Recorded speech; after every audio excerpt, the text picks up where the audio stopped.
Why should you need to choose between an assault rifle and a sniper rifle when you can have both by using the Destroyer of Mankind, aka the pocket sniper rifle build that you can make with the 357 revolver? So I've been using this thing pretty extensively and it is just an absolute blast to use. It gives you a very long range option when you have something like an SMG, an AR of some kind, allowing you to even rival snipers at longer ranges. So starting off with a blank 357 revolver slate here, we're going to swap out the barrel first. So you have a wide array of barrels that you can choose from, but to get the maximum amount of range for this pocket sniper rifle, we're going to go with the 357 revolver Zephyr long barrel, which gives us 13 meters of extra range, which is awesome.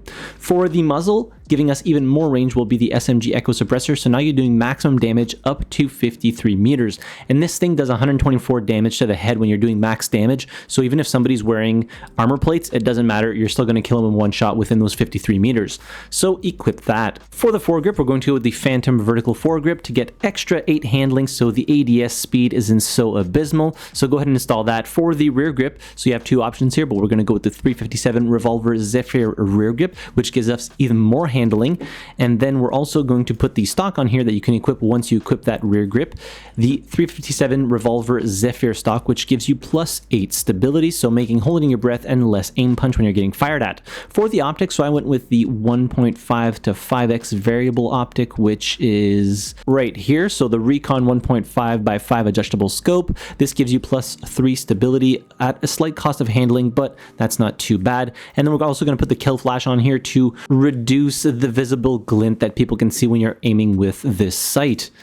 Then we have a bunch of patches that we can put stuff on, including this upper rail patch, but we're just going to go ahead and put DD Python handguard panels across the board here to get snappier ADS time. For the calibration here, starting off the barrel, we're going to go with negative 50 grams to get a little bit extra ADS movement speed and plus 10 millimeters to get more muzzle velocity, because honestly, the muzzle velocity on this thing is not great, but at the end of the day, it is a handgun after all. For the foregrip, we're going to go with negative 2 slots and negative 20 millimeters to get even more ADS movement speed and more ADS speed. So obviously the ADS movement speed in this case is when you're in those closer range, by close I mean like 30-ish meters, where you kind of want to walk around at the same time as you're ADSing, because if not, you're probably just going to get beamed down.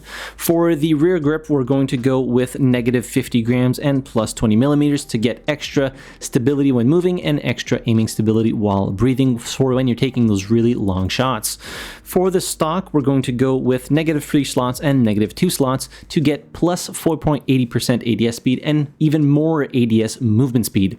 And then finally for the optic, as usual, I just reduced the eye relief by negative 20 millimeters. So the 357 revolver unlocks at operator level 28, and in order to use this specific pocket sniper build, you'll need to level it up to 35 to get access to the honeycomb kill flash. So this specific pocket sniper build, or the Destroyer of Mankind as I lovingly called it, it started off as a meme weapon, and then I started using it more and more, and I was like, damn, this thing's actually pretty good. And you don't see a lot of people actually running the higher damage per bullet revolvers and stuff like that, or handguns. Most people will opt for like the 93R, the G18, the G17, or even the M1911, because those are arguably better picks for when you just ran out of ammo on your primary weapon and you need to swap to something really quick in order to take down the next enemy. Now, this is not the purpose of the 357 revolver with this specific setup at all. You're really going to want to use this at obviously longer ranges, but it is so fun to use, just headshotting people at like 40-ish meters, even rivaling sniper rifles at those really long ranges. It's just really funny to get those kills, and I can just imagine them looking back at the kill cam and seeing like, what the hell did he actually kill me with? What is that thing?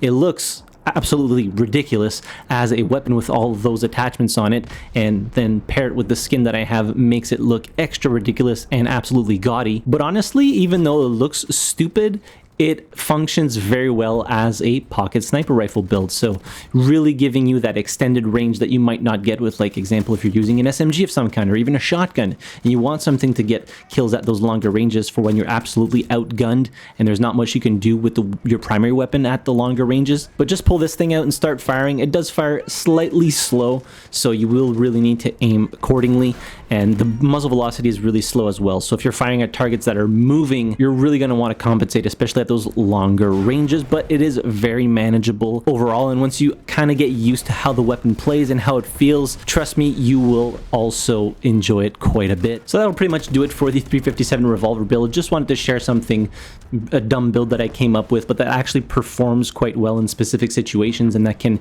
you know, complement your primary weapon when it's not something that you can use at, you know, 50 meters to 100 meters out. As per usual, the share code for the weapon will be in the description down below, as well as in top pinned comment. You can also find my G sheets down there for every single build I've done. Now I'll leave you with a few highlight clips of me using this absolutely ridiculous thing. In any case, hit the like button if you enjoyed the video, subscribe to the channel if you haven't already, and as always, thank you very much for watching. I really appreciate it, and I'll see you guys in the next video. Have a good one.